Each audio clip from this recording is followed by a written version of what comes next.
Doctor C రామోజులరెడ్డి pulmonologist గారి ఆధ్వర్యంలో నడపబడుచున్న రామశ్రీకర multi speciality hospitals Kadapa నాగరాజపేట నందు ఇప్పుడు ఎన్టీఆర్ వైద్య సేవ ఈహెచ్ఎస్ మరియు ప్రైవేట్ ఇన్సూరెన్స్ కల వారికి మోకాళ్లు మార్పిడి అన్ని రకముల శస్త్రచికిత్సలు ఉచితంగా చేపడుచున్నవి.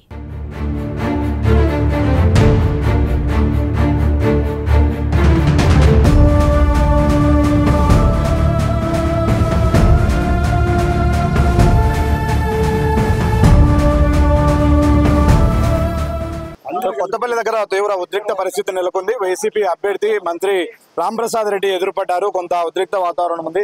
అలా ఏంటి ఉదయం నుంచి కూడా కొంత ఆరోపణ వినిపిస్తుంది. ఏజెంట్లను బెదిరిస్తున్నారంట కొన్ని చోట్ల. ఏం సిచ్యువేషన్ ఎలా ఉంది? తెలుగుదేశం వల్ల మేము వాళ్ళు ఆరోపిస్తున్నారు. తెలుగుదేశం వాళ్ళు మా ఏజెంట్లు ఎదురుస్తున్నారు.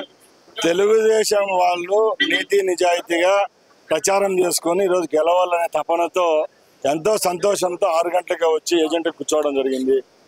కొవ్వు పట్టిన వైసీపీ వాళ్ళు ఓడిపోయేదానికి ఈరోజు వాళ్ళకు టైం వచ్చింది కాబట్టి ఈరోజు మా కార్యకర్తల మీద మా మీద దాడులు చేస్తున్నాం. సహించే పరిస్థితి లేదు. ఒకటే ఛాలెంజ్ చేస్తున్నాం, ఈ ఎలక్షన్లో గెలవబోతున్నాం. ఎవరన్నా తోక తిప్పితే తప్పకుండా చర్యలు అయితే ఉంటాయి.